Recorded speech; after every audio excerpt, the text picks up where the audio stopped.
Today we have witnessed Samuel Yeboah's tri-lecture on the topic Economic versus Statistical Significance in Applied Empirical Work in Business Economics. The evaluation committee, I'm happy to announce, has concluded that the doctoral candidate's tri-lecture qualified for proceeding to the defense of the doctoral thesis.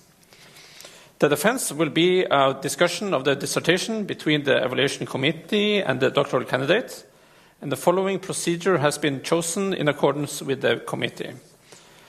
The doctoral candidate will open and has about 30 minutes to present his dissertation. There he will talk about the scientific background and the results.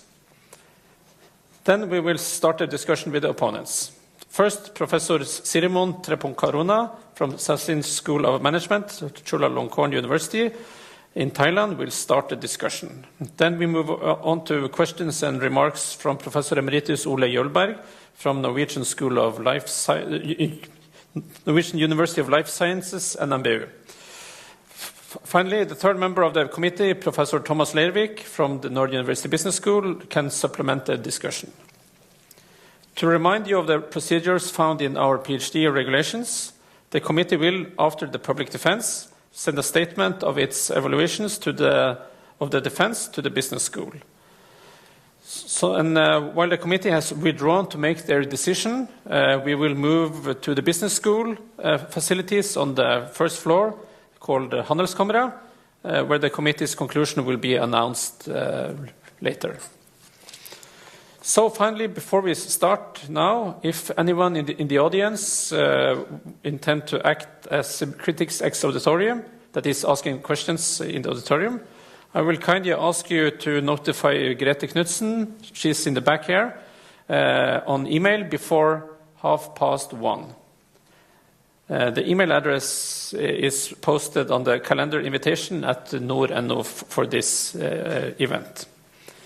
You will then have the opportunity to have your question asked after the opponents have finished their critique. Then we are ready for the defense. The doctoral candidate, Samuel Yeboah, will now present his work for about 30 minutes. The stage is yours, Samuel.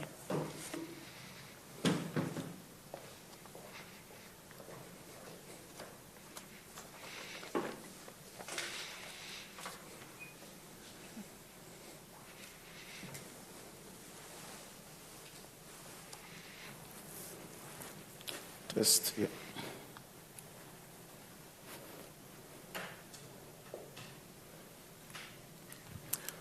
Right. Good afternoon, ladies and gentlemen, again, and welcome back to the defense of the thesis. And I'm going to share with you what I've been working on for the past 3.5 years.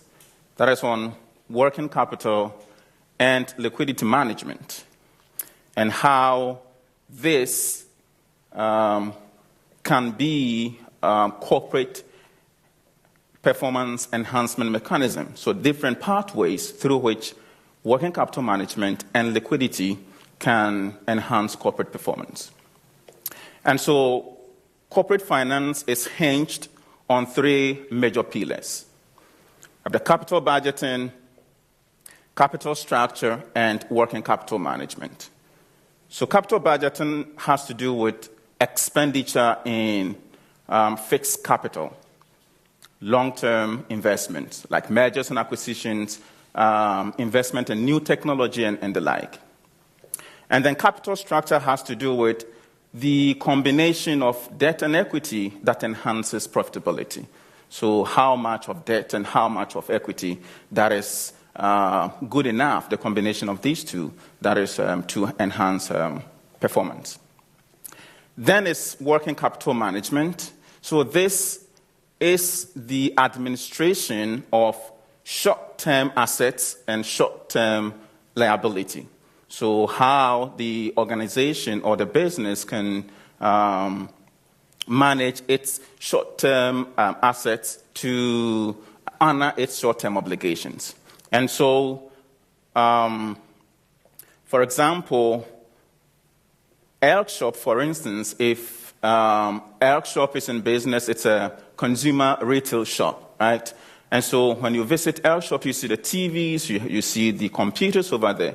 These are inventory that are waiting for customers, consumers to come purchase. And so the management of some of these inventory, and when you go there and you purchase, for instance, the university goes there and purchases a couple of monitors for employees, and the university doesn't pay cash instantly.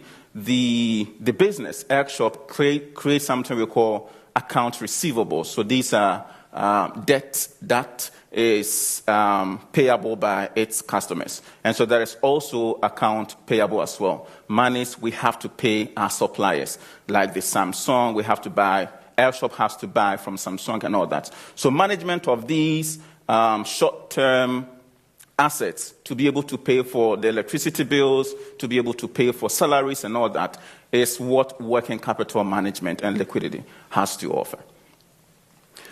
And so I'm going to walk you through a little bit of introduction, like I've started already, then go into the specific papers, then some conclusion at the end.